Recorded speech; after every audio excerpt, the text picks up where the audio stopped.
A former refugee with a big heart is providing financial support to Sudanese refugees. Orphaned Nigerian children bear the brunt of Boko Haram's violent insurgency. And the world marks Breast Cancer Awareness Month. What women need to know to protect themselves. Africa 54 starts right now. Good evening and welcome. I'm Vincent Makori. This is Africa 54. Now, within hours, two strong earthquakes rocked central Italy Wednesday, causing major damage to several churches and other buildings. But the nation avoided the disaster seen just 2 months ago when an earthquake killed nearly 300 people. So far, there has been no reports of deaths or major injuries, although several dozen people were treated for mild injuries or shock. Marco Rinaldi, the mayor of Osita, one of the hardest hit cities, says the low number of injuries is likely due to the timing of the earthquake. Many people fled their homes after the first 5.5 magnitude quake hit, so when the stronger 6.1 quake struck 2 hours later, they had already evacuated. Osita is located about 75 kilometers north of Amatrice, where an earthquake in August killed 297 people. Well, a former refugee from Sudan has launched a campaign to help Sudanese refugees by selling African coffee. He says the project provides financial support to Sudanese refugees with the objective of making them become more self-reliant while also creating awareness about the needs of refugees. Manyang Riathker is founder and director of the Humanity Helping Sudan Ethiopia project, and he joins me now to discuss this initiative. Manyang, welcome to Africa 54. Thank you for having me. Now, first, just share with us, when you kind of came up with this idea, and what made you think about it? Well, what made me think about this is there are 60 million worldwide refugees, and the big topic has been Syria. Yes, there's a problem in Syria, but in 65 million refugees, there's over 3 million in Sudan. No one talk about it. But to bring awareness to this allowing coffee, the 734 coffee, so when people see about refugee, about this 734 and drink it, they will learn about the refugee crisis, because this coffee is about the story of refugee. This is a Sudanese refugees story, and that's what I'm trying to bring to America, bring it to store, bring it to social people see refugees as people who are looking for help. They don't see that they can be social enterprise. My idea is that, I want to be social enterprise for refugees, not just getting a free stuff, but actually having a thing that I can sell to people. Yes. And then when they read about it, they can know about it. So indeed, many people take coffee, so therefore when they buy this coffee, they see the face of Sudan. It means a lot. People always want to know how exactly is this money that is, generated from selling this coffee getting to those refugees or to the programs that help the refugees? Well, we are part of Humanity Helping Sudan. We've been operating there for since 2008 as a part of Humanity Helping Sudan. The goal now is more about the goal now is more raising awareness than the money itself. But when we go to Sudan, we want to build a school. We want to build like a trade, not a school where you go from 1, 2, 3. We want to build a vocational school where you can learn about electrics, and that's where the money going to go there. And we are actually going to go there to build it, not just sending money there or all this kind of thing. Now we know that so many of those used to be called lost boys. You're one of them, and you're no longer lost boy. I've started so many different programs. How do you ensure that all these programs are actually well coordinated, so they're beneficial, and that people locally can actually connect with these programs and make sure they work for them? Sudan been struggling since 1950. Before I even was born, there was war, and there was war when my father was alive. This 27 children lost their family. They run. I'm one of them, but the lucky of them were brought to America, about 4,000 of us. So, and when I call 734, mean the geographical coordination of that region, but also 734 mean that among 27, when we come to Ethiopia, 7,000 children die. So the 7 actually mean two things. Is a 7,000 lost boy who die. We want to represent them in that coffee. In the region where they die there is also the refugee that live in that region. That's what 7 all mean together, the coordination of that region. and that's what that means. Now we need to come together. I understand that, as you know, we grow in refugee camp, but at the very end, we are from Sudan. We are from southern Sudan. At the very end, the best thing we could do is to come together and work as one group. Very quickly, and I didn't mean to ask you a political question, but how does the situation in South Sudan, for example, complicate what you're doing? Well, it's really hard. You know, I wish the fees should have been there. I wish the people in Sudan should just come together. I really wish that, you know, the development, we're struggling so hard. We live outside, you know. I live Sudan since I was 4, and when I went back, I was happy to have a place to call home, to meet friends. But now it goes back. It affected me because I'm taking people back every time, and it's just hard. Well, let's hope somebody listens, and hopefully your program helps many more people. Thank you very much, Manyang. Well, that Manyang Riyad Khair is the founder and director of the Humanity Helping Sudan Ethiopia project. Well, in West Africa, Boko Haram's insurgents in Nigeria has victimized thousands of people, but none have felt as much pain as the children who have lost both parents to the terror group. A boarding school in the northeast Nigeria state of Borno was established a year ago to help these children and now has 100 students. VOA's Baraje Bashir visited the school and filed this report narrated by Salim Solomon.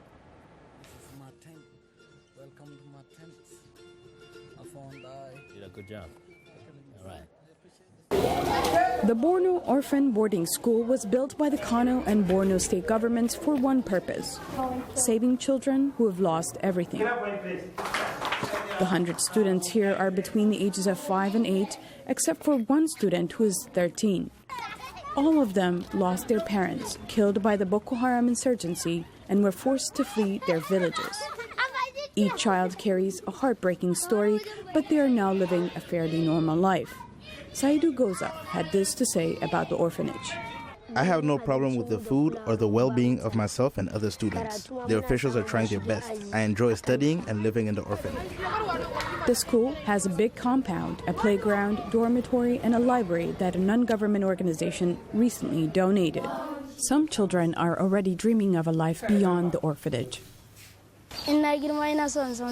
I want to become a doctor so that I can help the less privileged and the needy. Sometimes teachers have to overcome a language barrier to educate the students. At first, I usually get a student that understands very little of the Hausa language, but then I tell him what I want to explain and have him explain it to the rest of the children, and steadily I begin communicating with the orphans. It was not easy, but with determination and dedication, I'm able to communicate and teach them.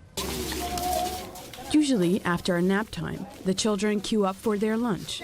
Some of them eat individually, while others prefer to eat in groups. The school cook says they like the food she cooks for them. There are 4 of us responsible for the 3 square meals. Since the founding of the school, they have never complained of food scarcity or that the food is not tasty. They behave very well. They have no complaints as the children are growing up and are adapting to their new environment. The children are gaining education and everything is being provided, and they are willing to learn at all times. That is our goal, and it is being achieved. Despite the positive outlook, challenges remain, especially about the lack of support staff. There are few staff members looking after the children, and additional employees are needed.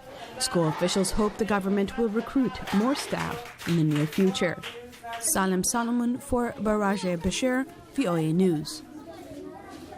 Well, fleeing fighting, abandoning their villages and returning to formerly Islamic State-controlled areas, Iraqis are on the move. While aid workers set up camps for the 1 million people who are expected to be displaced, many recaptured villages and towns remain virtually empty, littered with bombs and blackened by burning oil wells. VOA's Heather Maddock reports from northern Iraq. Oil wells billow over this town, while fumes from a burning sulfur plant poison the air. They were set alight by Islamic State militants fleeing Kurdish Peshmerga and Iraqi forces. Soldiers say this fight is bigger than the immediate goal of recapturing Mosul, Iraq's second-largest city from Islamic State. We are not just defending our own people, we are defending the world. Even you. If we do not fight them, they will just get stronger and attack more places. Further north, at a camp about 30 kilometers from Mosul, dust settles on new tents as aid workers prepare for what they expect could be 1 million new refugees. It will be a bigger disaster if we do not get more help because winter is coming. We need to find a way to keep the people warm, not just provide food and pillows. In a nearby village, many houses still stand, but bombs and booby traps make it too dangerous for people to come home.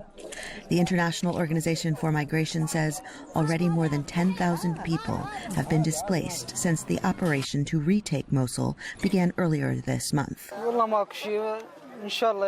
hope they will free Mosul and other places as soon as possible so people can go home. There are too many refugees. But analysts say the fight for Mosul may be long and dangerous. And while many Iraqis in the region are displaced, authorities believe 1.5 million people in Mosul are still trapped in their homes. Heather Murdoch, VOA News, Gayara, Iraq.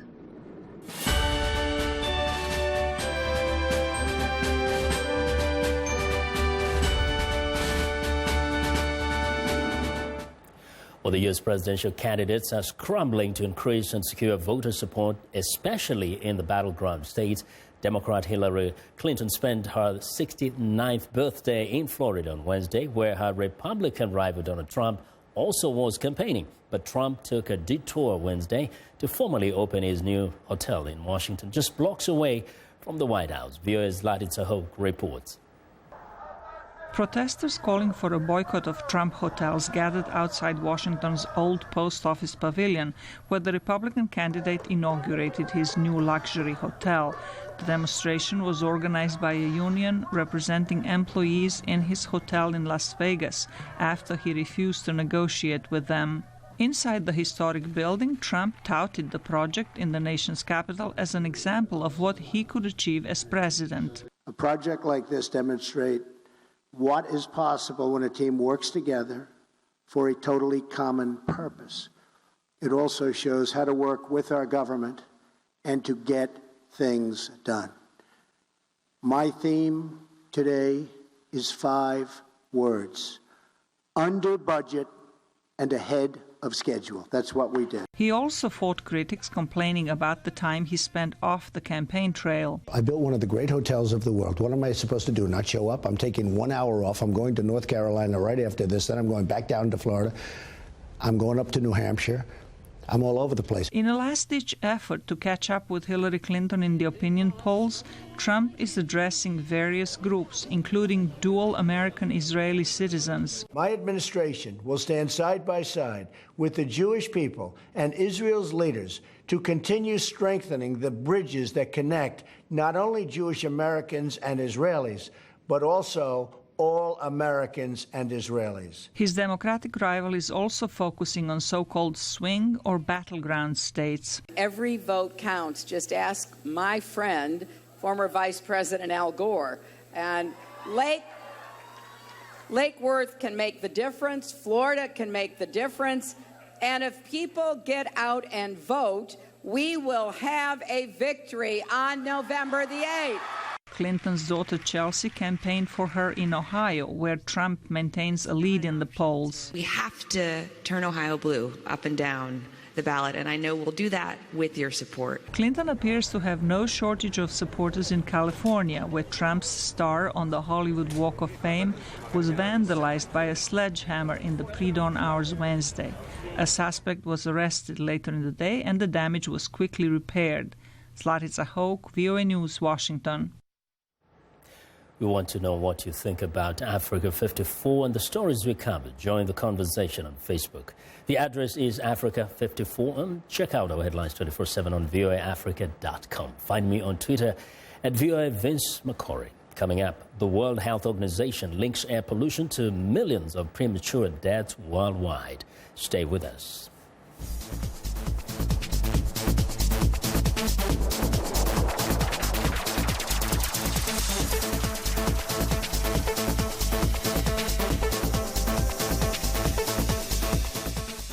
I am Sheikh Sali, host and senior editor of VOA's international call-in talk show, Straight Talk Africa. Today we'll examine the tobacco industry. We pretty much touch on anything that you can think of. Politics, health issues, human rights issues, you name it, we talk about it. The issues that we discuss are pertinent to most people on the African continent. A very, very rare and unique opportunity to interact with their leaders.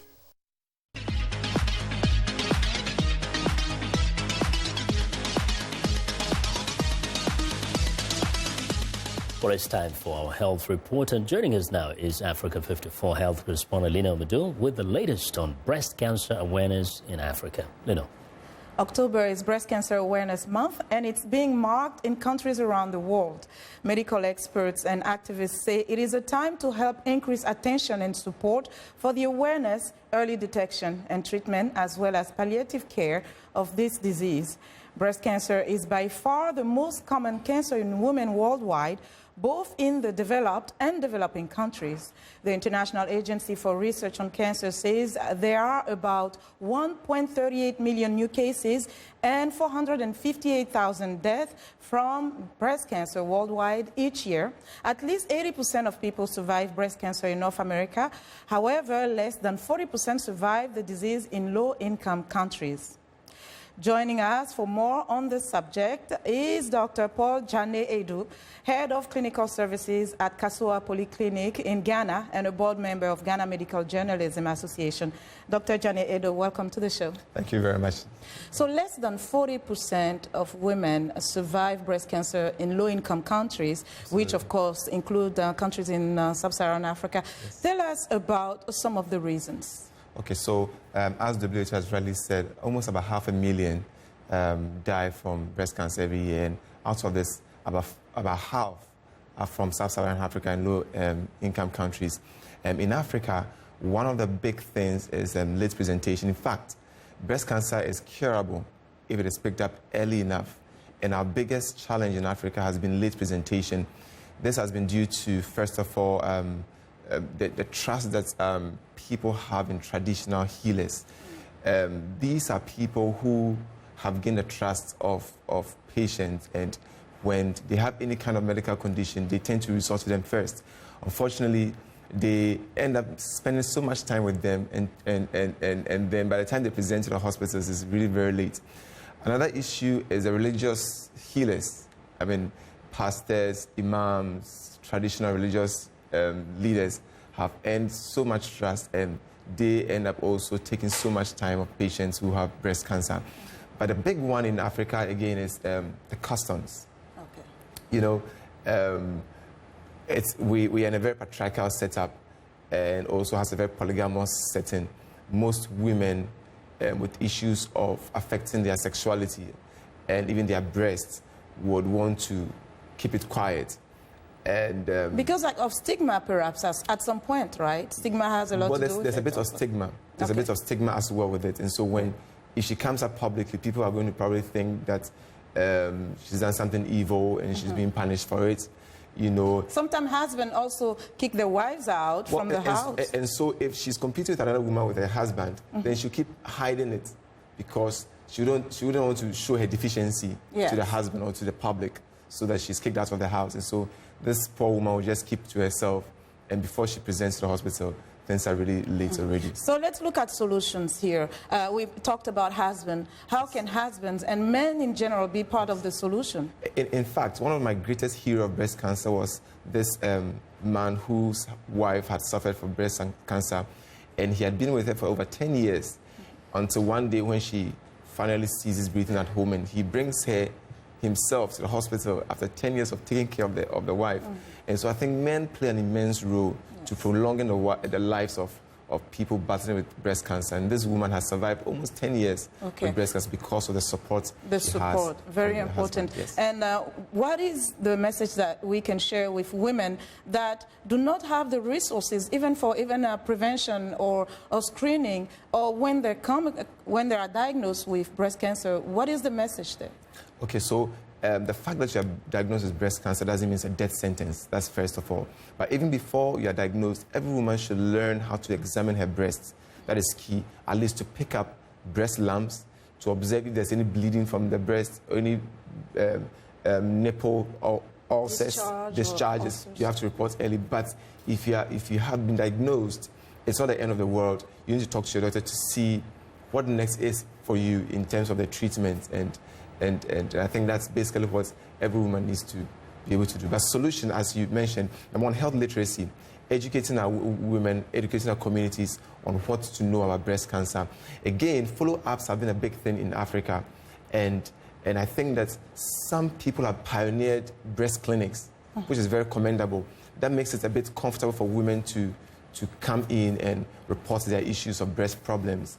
And so a few women, especially in Ghana, someone like Dr. Wiafi, she's done a fantastic job having a clinic where women can easily come in and talk about issues affecting their breasts and these problems. And this helps with follow-ups, early diagnosis, and treatment. Thank you, Dr. Jani Edu. Thank you very much, Lenore. Thank you. And that was Dr. Paul Jani Edu. He is Head of Clinical Services at Kasoa Polyclinic in Ghana.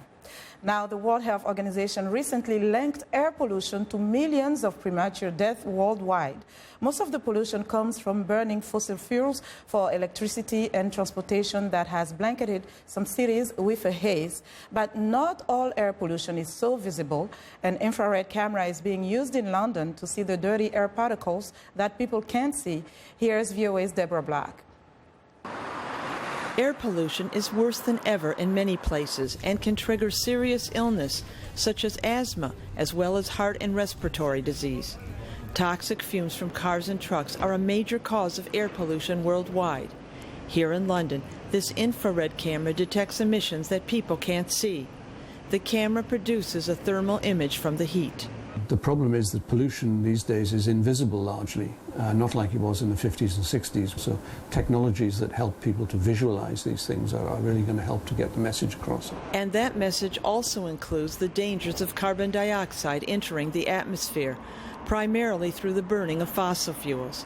That CO2 pollution is contributing to climate change. Everyone is talking about reduction of emissions, reduction of CO2 emissions, but it's not possible to see it with the human eye.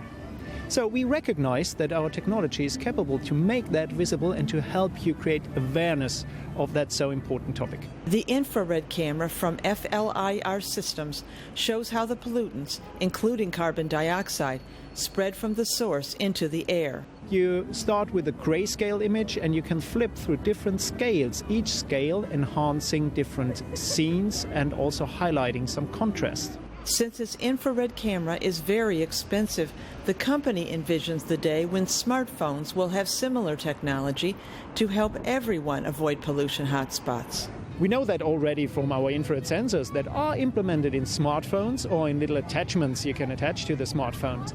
So we talked about that advanced sensor technology, which today is a little bulky to put it in a smartphone, honestly. But if technology really moves forward and we assume that it might fit in smaller devices, that would definitely be interesting to look into for us. Meanwhile, the experts say moving just a few feet from any fumes you see will significantly reduce your exposure levels. Deborah Block, VOA News, Washington. And that's our health report for today. To stay in touch, find me on Twitter at Lenore Moudou. Back to you, Vincent. Well, Lenore, thank you very much. Now be sure to watch Lenore Moudou's health reports every Tuesday and Thursday right here on Africa 54. It's time now for a short break. Still to come on Africa 54, how Uganda's bold and creative innovators are transforming their communities. We'll be right back.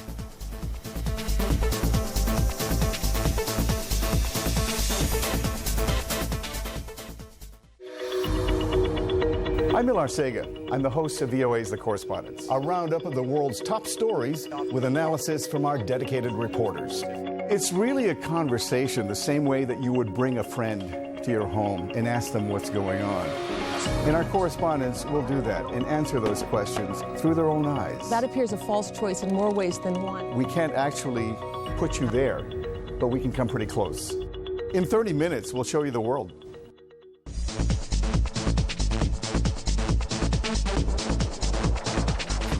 Well, in East Africa, Uganda is brimming with a rising new generation of bold, creative thinking innovators and entrepreneurs who are inventing and developing new technologies that are simplifying their lives and transforming their communities. VOA's Paul Diho tells us more.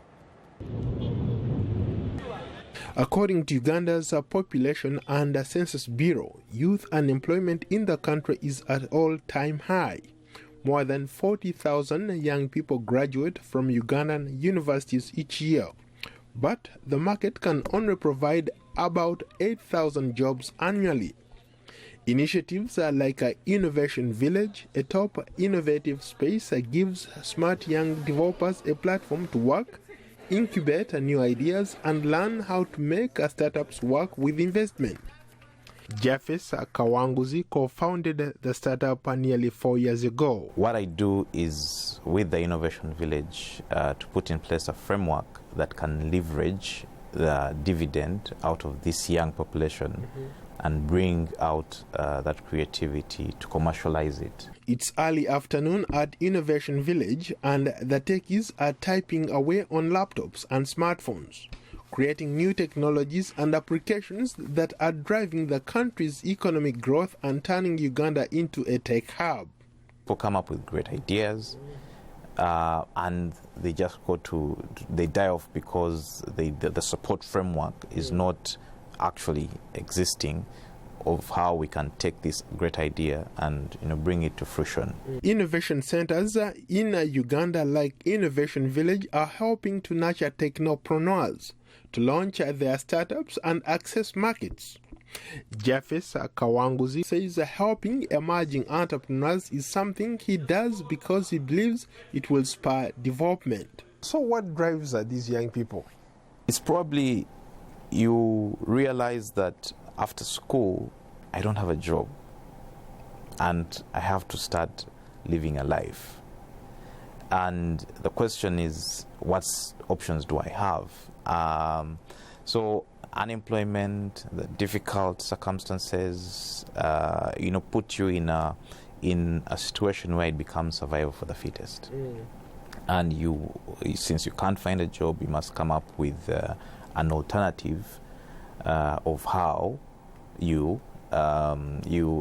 survive.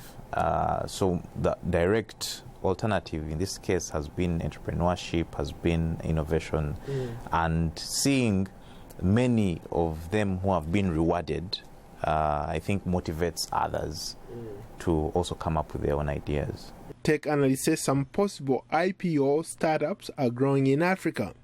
They are hoping you will see African-based tech companies with revenues large enough to support a public launch on a local stock exchange or even trade on Nasdaq.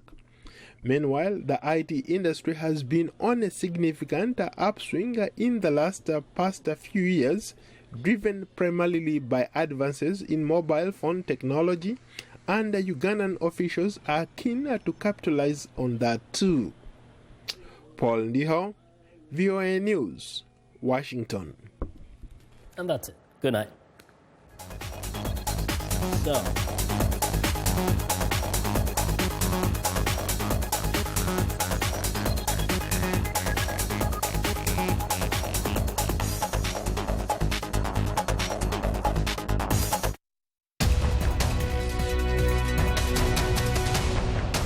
Welcome to the Voice of America's Newswords. Here is U.S. Secretary of State John Kerry talking about U.S. and Chinese relations. Listen for this word. Emergence. We welcome the emergence of a peaceful, stable, prosperous China that contributes to the stability and the development of the region and that chooses to play a responsible role in world affairs. Emergence means the act of something appearing. It is coming out of hiding or just beginning. Emergence also can describe nature, like the emergence of flowers, which come every spring. Now, when you hear the word emergence, you will know what this newsword means.